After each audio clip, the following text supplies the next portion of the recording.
1 Pedro 4, de 1 a 11. Ora, tendo Cristo sofrido na carne, armai-vos também vós do mesmo pensamento, pois aquele que sofreu na carne deixou o pecado, para que, no tempo que vos resta na carne, já não vivais de acordo com as paixões dos homens, mas segundo a vontade de Deus. Porque basta o tempo decorrido para terdes executado a vontade dos gentios, e tendo andado em dissoluções, concupiscências, borracheiras, orgias, bebedices e em detestáveis idolatrias. Por isso, difamando-vos, estranham que não concorrais com eles ao mesmo excesso de devassidão, os quais hão de prestar contas àquele que é competente para julgar vivos e mortos, pois para este fim foi o evangelho pregado também a mortos, para que mesmo julgados na carne, segundo os homens, vivam no espírito segundo Deus.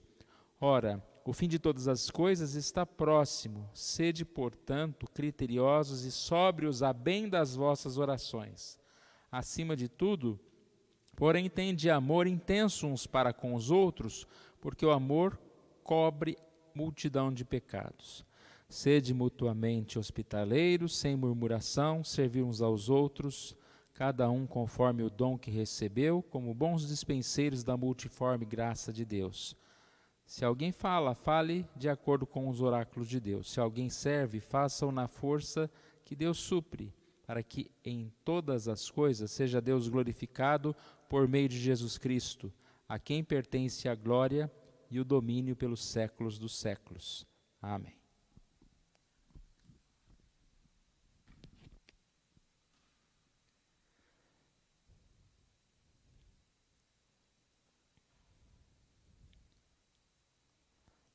Nós vamos começar então o estudo do capítulo 4. O capítulo 4 tem como tema como transformar o sofrimento em triunfo. E aí é dividido em duas partes. Uma primeira parte que fala a respeito dos propósitos de Deus no sofrimento do cristão, de 1 a 11. E uma segunda parte, as atitudes do cristão em relação ao sofrimento.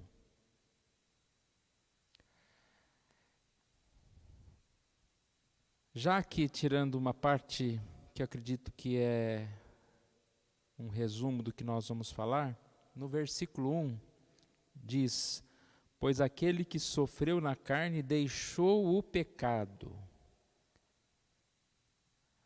Aquele que sofreu na carne deixou o pecado. Na linguagem de hoje, esse versículo fala, porque aquele que sofre no corpo deixa de ser dominado pelo pecado. Então, uma das questões que nós podemos levantar aqui, nesse estudo, é sobre a influência que tem, influência positiva, boa que tem o sofrimento em relação à nossa vida, em nos afastar do pecado e do mal.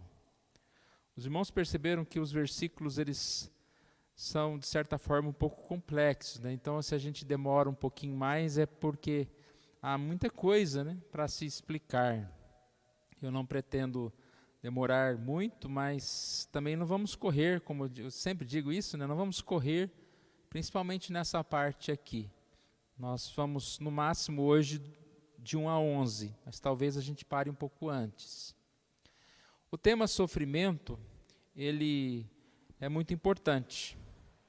E costumo dizer que nunca é muito falar a respeito de relacionamentos, né? Falar que a gente deve amar o nosso próximo, falar que a gente deve cuidar bem do nosso próximo, porque a gente aprende, mas nunca sabe. E eu estava pensando que também a respeito do sofrimento é a mesma coisa. Nunca é demais falar sobre o sofrimento, porque a gente aprende, a gente sabe, Deus está conosco, Deus vai nos aliviar, o Espírito Santo vai nos consolar, Mas a hora que a dificuldade bate, parece que a gente é tão fraco e tem dificuldades em relação ao sofrimento. E a gente vai começar uma série, tanto domingo à noite, como aqui, né, coincidiu, como eu disse, né, Deus faz coincidir as coisas. Nesse capítulo, Pedro está falando sobre esse tema e depois nós vamos estudar esse tema novamente no culto da noite. O grande problema do sofrimento é que nós somos muito hedonistas. Lembra desse termo, hedonista? Hedonista é aquele que tem a felicidade como o último fim da vida. Então, nós temos esse desejo por felicidade. E aí, uma frase do reverendo Hernandes, que o problema não é ser feliz, né? Nós já falamos sobre isso, que até Pedro aqui falou, que deve ter uma vida feliz, nós podemos ter vida feliz. Mas o problema é que o hedonista, a frase que eu disse aqui do Hernandes, contenta-se com uma felicidade pequena demais, terrena demais, superficial demais. Então é claro que nós buscamos a felicidade porque nós fomos criados para a felicidade. Ninguém foi criado para sofrer, para ficar triste. O sofrimento existe por causa do pecado. E o pecado nos fez distanciar do alvo. Pecado é isso, né? A definição de pecado que a gente sempre ouve, errar o alvo. Qual que é o alvo da felicidade? É glorificar a Deus, é buscar a Deus. E o pecado fez com que a gente perdesse esse rumo, né? Quase que a gente olha para trás e busca a felicidade aonde não vamos encontrar. E aí o que acontece? Quando vem o sofrimento, para um hedonista é a pior coisa, porque ele tanto busca o prazer, ele tanto quer ser feliz, que ele não consegue se contentar ou se conformar com o sofrimento. E quantas vezes a gente tem esse sentimento, né? Eu estou inconformado com o sofrimento, com a dificuldade que eu estou passando. A gente é inconformado com gripe, inconformado com quando não pode comprar uma coisa, quando alguma coisa não dá certo. Então nós parecemos uma criancinha, né, que fica ali reclamando da vida, discutindo e tentando arranjar um culpado. Quando a gente vê essas brigas que estão na televisão aí, a gente vê, parece que com criancinhas brigando, né, tentando arrumar culpado, um questionando o outro, e não tentando encarar as dificuldades, entendendo que o sofrimento é uma coisa natural da vida, que faz parte da caminhada, mas Deus caminha conosco. Muitas vezes a gente esquece que Deus está trabalhando na nossa vida, canalizando tudo para o nosso bem, e esquece principalmente que mesmo se a gente tivesse a vida mais infeliz, o que não é verdade, né?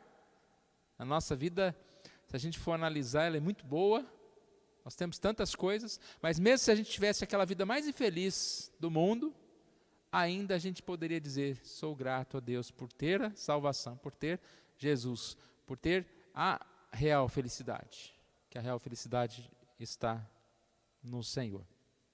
Então vamos estudar um pouquinho. A primeira parte aqui diz que o sofrimento nos ajuda a vencermos o pecado. Versículos de 1 a 3. E aí o versículo que eu li há pouco. O versículo 4:1 diz, no seu final, aquele que sofreu na carne deixou o pecado. Ora, tendo Cristo sofrido na carne, armai-vos também vós do mesmo pensamento, pois aquele que sofreu na carne deixou o pecado. O que a gente entende nesse versículo? Já falamos então que o sofrimento, ele é auxílio em relação ao pecado. Por quê? O versículo diz que aquele que sofre deixa de ser dominado pelo pecado, ou deixou o pecado, aí no finalzinho, no final do versículo 1. O sofrimento faz o pecado perder o seu poder. O sofrimento nos leva a entender que os prazeres do mundo e as suas paixões não compensam, não são verdadeiras. E aí eu pergunto, não é a primeira coisa que acontece conosco quando a gente passa por sofrimento é perder como se fosse assim a alegria em relação às coisas e principalmente em relação ao pecado. Até um ladrão, um assaltante, quando ele é pego, o que acontece com ele? Ele começa, ai mamãe, chorar e não queria fazer isso, não é verdade? É um remorso, porque quando soltá-lo, provavelmente ele vai continuar a assaltar, mas quebra aquele empenho todo que ele estava, de assaltar, de ser o grande. Se acontece até com assaltante, acontece com o cristão. Então, às vezes nós, por estar levando uma vida, de certa forma, sem muitos problemas, vamos dizer assim, de repente a gente vai meio que desviando mais um pouquinho do alvo, ou buscando mais as coisas do que a Deus, e aí de repente vem uma dificuldade sobre nós, e é um sinal de alerta. Independente se há um grande pecado na nossa vida ou se há um pequeno pecado, a primeira coisa que a gente faz na hora do sofrimento é se humilhar diante de Deus e até mesmo fazer essa análise, né? O que está de errado? Tem alguma coisa errada comigo? Pedir perdão a Deus. Então, esse é um ponto específico. Mas vamos lá. Declarar guerra ao pecado. Então, isso aqui é uma das atitudes em relação ao pecado. Diante do sofrimento, uma atitude em relação ao pecado. O texto disse, armai-vos também vós. A ideia aqui de armar-se é de se preparar como um soldado, colocar equipamento para uma batalha. E qual batalha é essa, irmãos? Contra o pecado? É uma batalha espiritual. Armai-vos contra o pecado.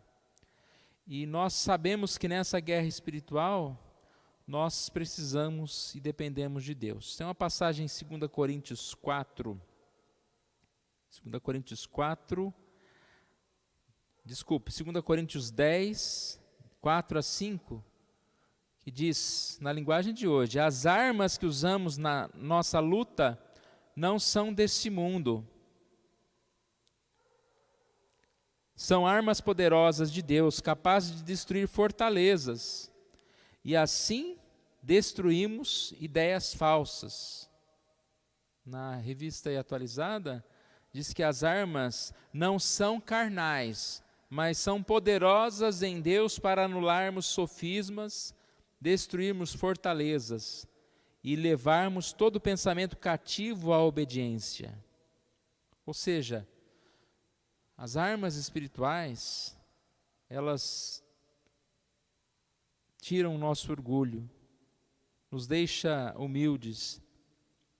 Na linguagem de hoje diz aqui, dominamos todo o pensamento humano e fazemos com que ele obedeça a Cristo. Essa frase, cativo o pensamento, anular sofisma, então dentro desse versículo, essas duas frases têm muita importância. 2 Coríntios 10, 4 e 5.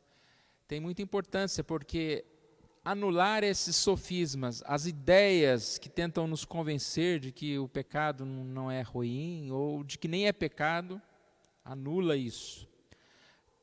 Tornar pensamento cativo à obediência, é aquela ideia, né, de cativo, é como se fosse um passarinho dentro de uma gaiola. A gaiola serve, aqui no caso parece que é algo ruim, né? Serve como se fosse para limitar aquele passarinho. Mas a ideia de ser cativo à palavra não é algo ruim, é que vai limitar-nos a viver segundo a obediência, não livre para pensar o que quiser, né? Para agir como quiser, uma mente perdida, uma mente distante de Deus, mas cativo à obediência de Deus. E aí nós temos então essa oportunidade de resistirmos ao pecado. Há uma pergunta, por que resistir ao pecado? Aqui no começo diz, ora, tendo Cristo sofrido na carne, armai-vos também vós. Essa primeira frase, tendo Cristo sofrido na carne, é a ideia de que Cristo sofreu, morreu em nosso lugar. Por quê, irmãos? Por causa do pecado.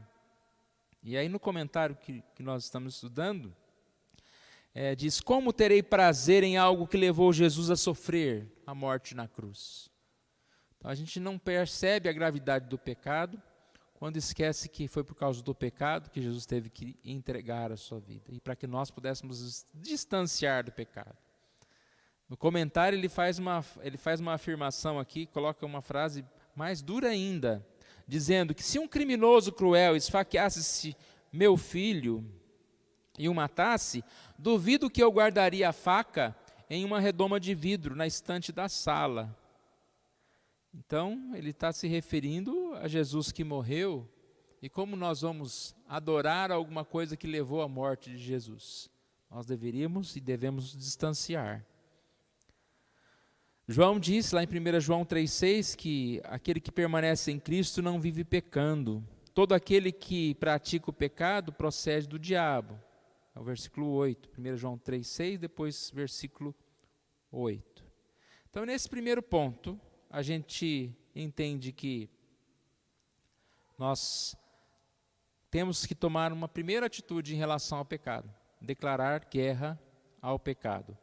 O segundo ponto é o versículo 2, conhecer a vontade de Deus. O versículo 2 diz, para que no tempo que vos resta na carne, já não vivais de acordo com as paixões dos homens, mas segundo a vontade de Deus. É um contraste, né? Resistir ao pecado nos leva a conhecer a Deus. O tempo que nos resta, ou nós o vivemos, dedicamos a Deus, ou nós permanecemos no nosso pecado e nos afastamos de Deus. Às vezes a gente esquece desse paralelo, né? Que esses dois momentos são um excluindo o outro. Ou a gente segue a Deus, ou a gente segue os desejos humanos. Há um contraste aqui.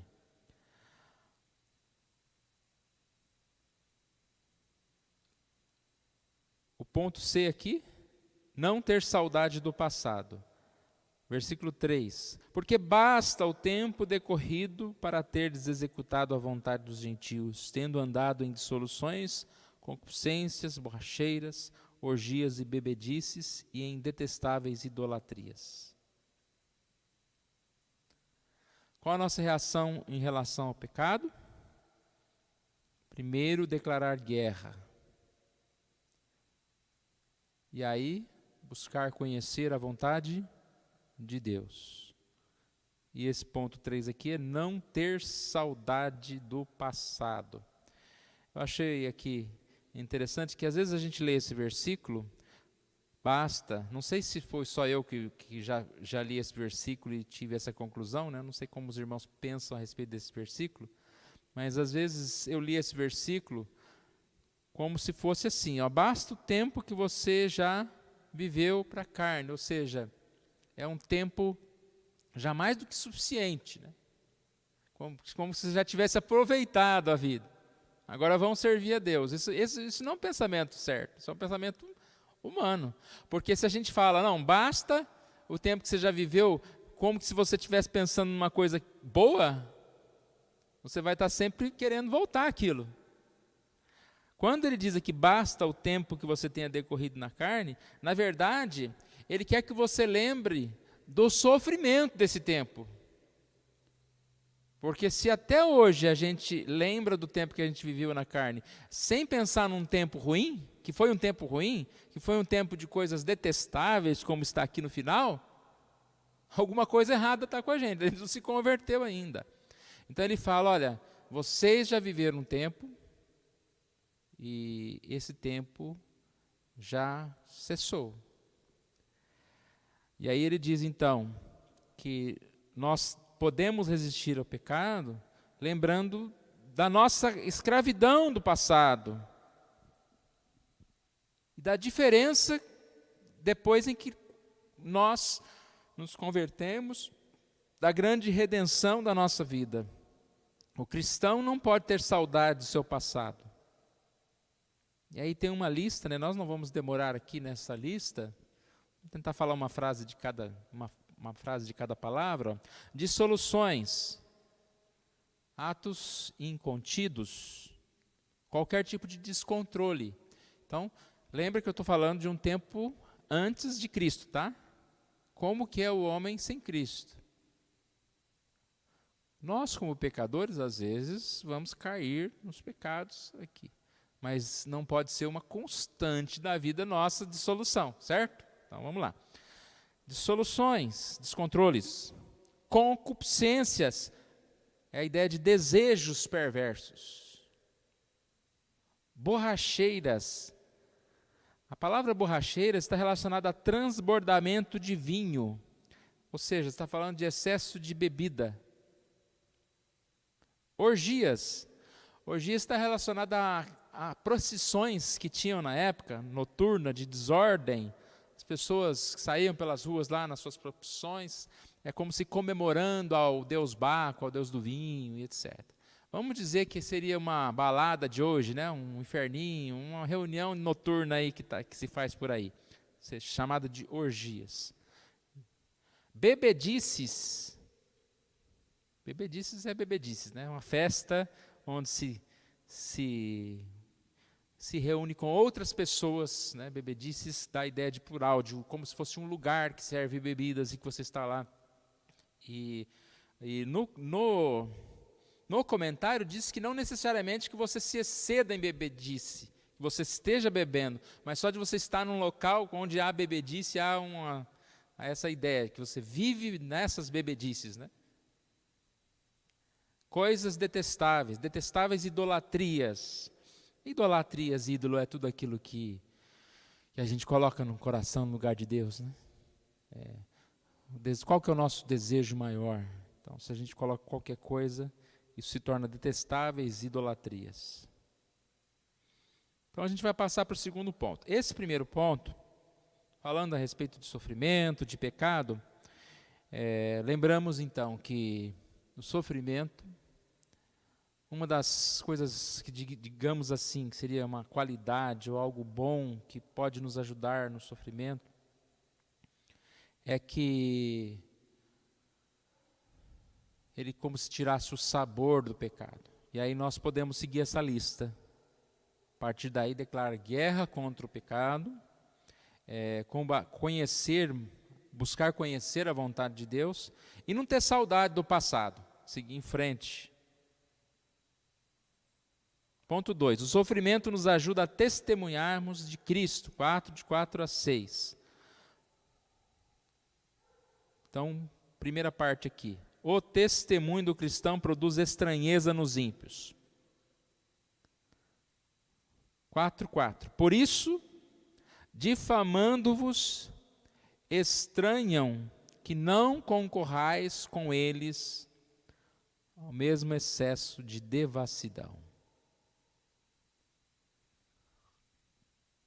Tudo que nós passamos na vida, nós somos testados, e nós podemos testemunhar naquilo que passamos ou não, né? Não é só o sofrimento, às vezes até a glória, né? Você está muito feliz, ou você recebeu uma promoção, tem esse jeito de receber uma promoção, tem esse jeito de demonstrar felicidade como um cristão. Alguns não se comportam bem, nessa hora dão um mau testemunho. Mas o nosso tema aqui é sofrimento. Então, diante do sofrimento, é a oportunidade de testemunharmos. Testemunharmos. Aqui diz que uma pessoa vem, né? Lembrando sempre que Pedro está falando no contexto da perseguição que aqueles cristãos estavam passando, e ele está sempre nesse contexto, que eles deveriam ser firmes, eles deveriam ser humildes, e aqui fala que alguém difamando, né? Falando mal, criticando, perseguindo, estranham porque vocês não concorrem com eles no mesmo excesso de devassidão. O mundo fica chocado quando o cristão não participa de sua conduta reprovável, nem aprova a sua devassidão incorrigível. A gente com tristeza diz muitas vezes que o mundo não está mais chocado, porque está difícil esse tipo de testemunho. Parece que o cristão, ou não sei, o falso cristão, quem somos nós para ficar julgando, mas as pessoas, né, estão muitas vezes se equiparando ao não cristão.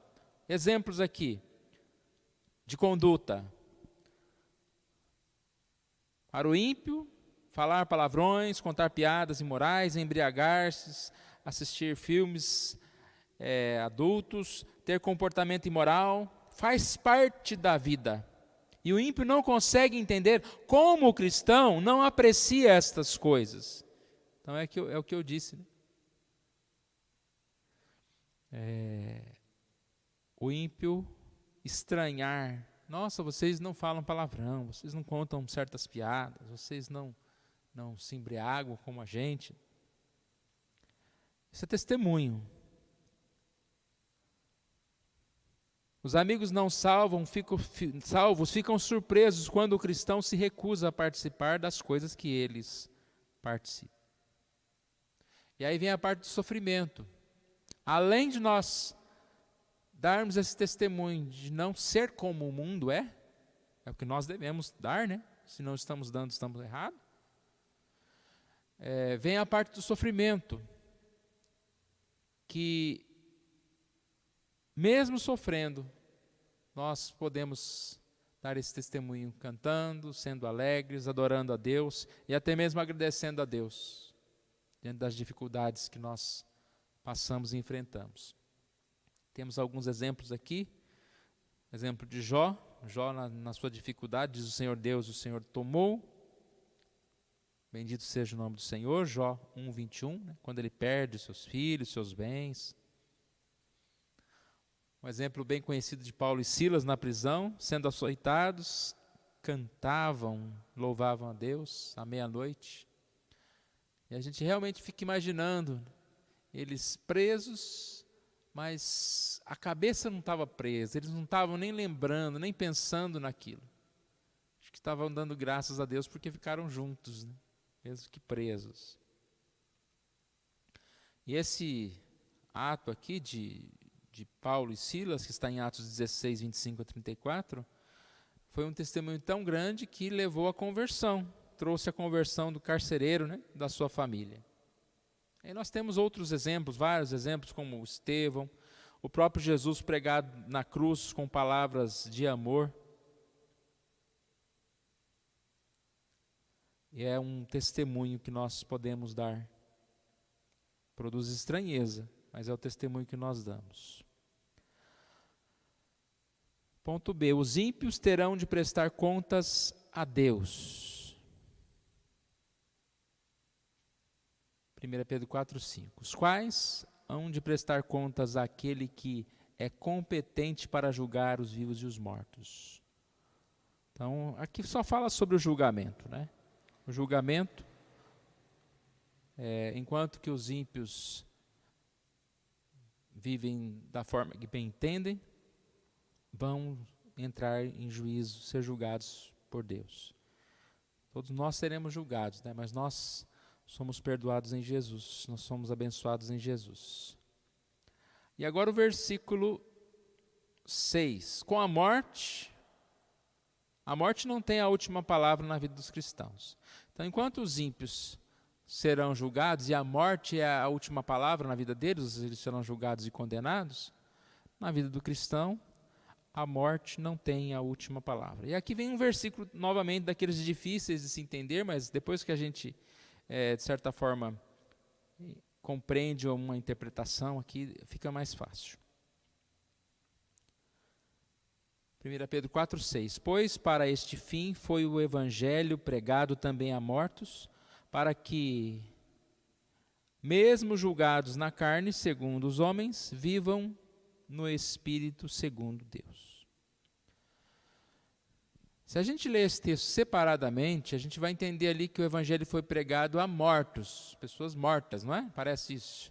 Mas a gente não está falando dos ímpios, e agora está falando dos cristãos, dos salvos.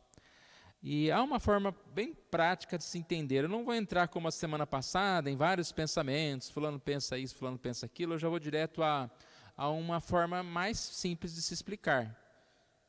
É claro que a gente pode dizer, mas o texto não dá razão suficientemente para essa interpretação, mas é uma boa interpretação. Ou a gente pode dizer, eu não concordo.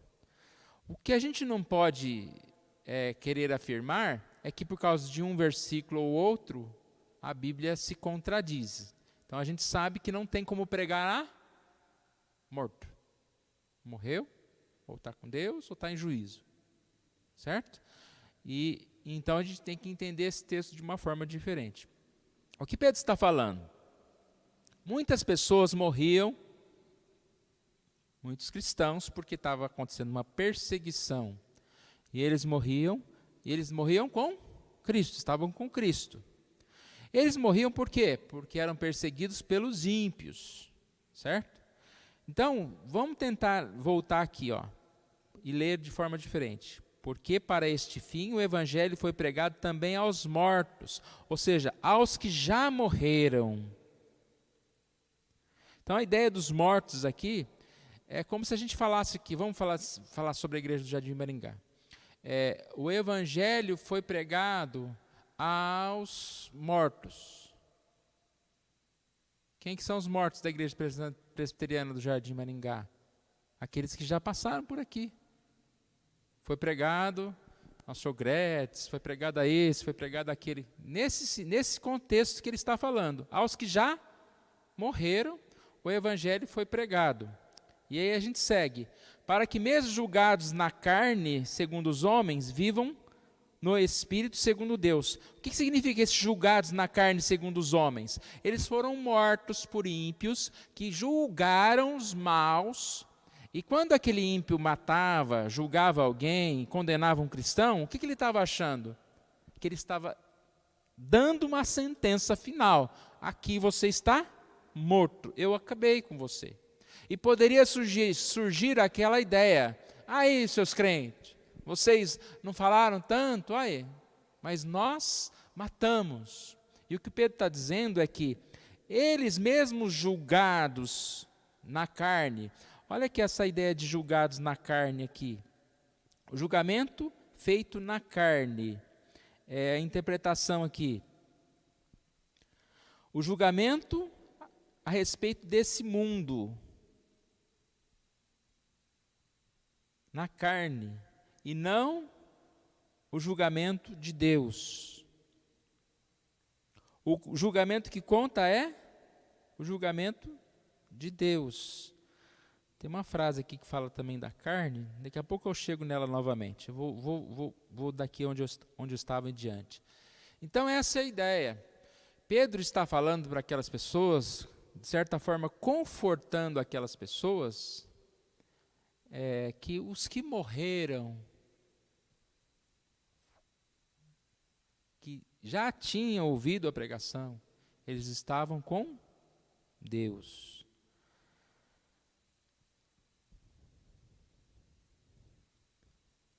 Voltando, não temos dúvida de que o evangelho é pregado somente a vivos. Então Jesus pregou o evangelho e aqueles que ouviram, creram, tinham morrido. A luta deles terminou, mas a vitória deles estava conquistada.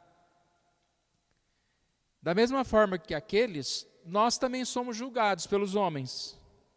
Mas o nosso julgamento principal que conta é o de Deus. Não é importante o julgamento feito a nosso respeito nesse mundo, seja ele bom ou mal, né? Porque às vezes a gente está sendo julgado muito bem. O importante é o julgamento de Deus. O que conta é o julgamento de Deus. Aí que está essa expressão, o julgamento na carne. Pois o do mundo é julgamento feito na carne. É essa a ideia, julgamento feito na carne. Feito pelo homem e não segundo a Deus. Acho que deu para guardar, né? O que eu vou falar aqui seria repetições, né? Mortos são aqueles cristãos que ouviram e creram no Evangelho enquanto estavam vivos, mas depois faleceram. A especulação acerca desse destino dos mortos, é o que eu falei há pouco, as pessoas tinham dúvidas. E Pedro vai confortá-los dizendo, não, eles estão com Deus. Correto?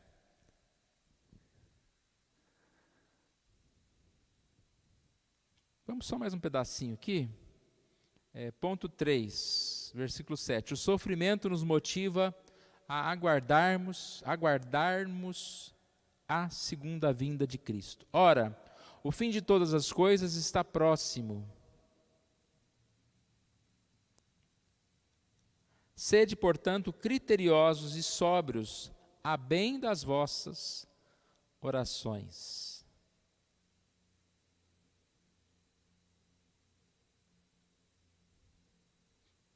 Eu vou parar por aqui, porque aí são mais 3 pontinhos, vou deixar para a próxima semana. Vamos recapitular rapidamente aqui. Pode tirar o texto da tela.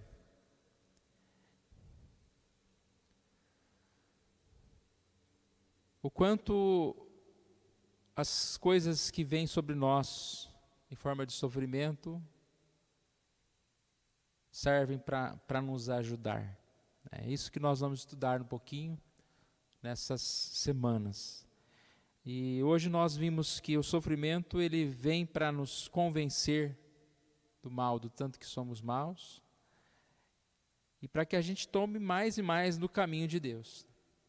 É a forma que Deus tem para nos purificar, para nos fortalecer, para que a gente possa estar mais próximo dele. E aí nós temos que lembrar de declarar guerra contra o pecado. Armai-vos vós também. E assim nós devemos buscar conhecer a Deus, entendendo que tudo que passou, né, do pecado, basta, e não foi um tempo bom, e que a gente deve seguir no caminho de Deus. Diante disso, nós temos a certeza de que mesmo passando por dificuldades, nós estamos nesse caminho de Deus, somos salvos por Deus. Enquanto que o mundo ímpio está perdido e segue assim o seu caminho ao que é mal, ao que é estar distante de Deus. E eu creio que, como nós falamos no início, é importante a gente meditar sobre esse tema. A palavra de Deus, da mesma forma que fala sobre amizade, união e amor, em muitas e muitas passagens, nós vamos encontrar muitos e muitos relatos a respeito do sofrimento e do consolo. E não dá para virar as costas para a sabedoria de Deus. E nem para se conformar, né? Eu vivo assim. Eu acho que são 2 temas que a gente precisa estar sempre firme diante de Deus, fortalecidos na fé para enfrentar as dificuldades, para tirar o maior proveito das dificuldades, né? E também aprendendo a viver, amar ao próximo, perdoar o nosso próximo.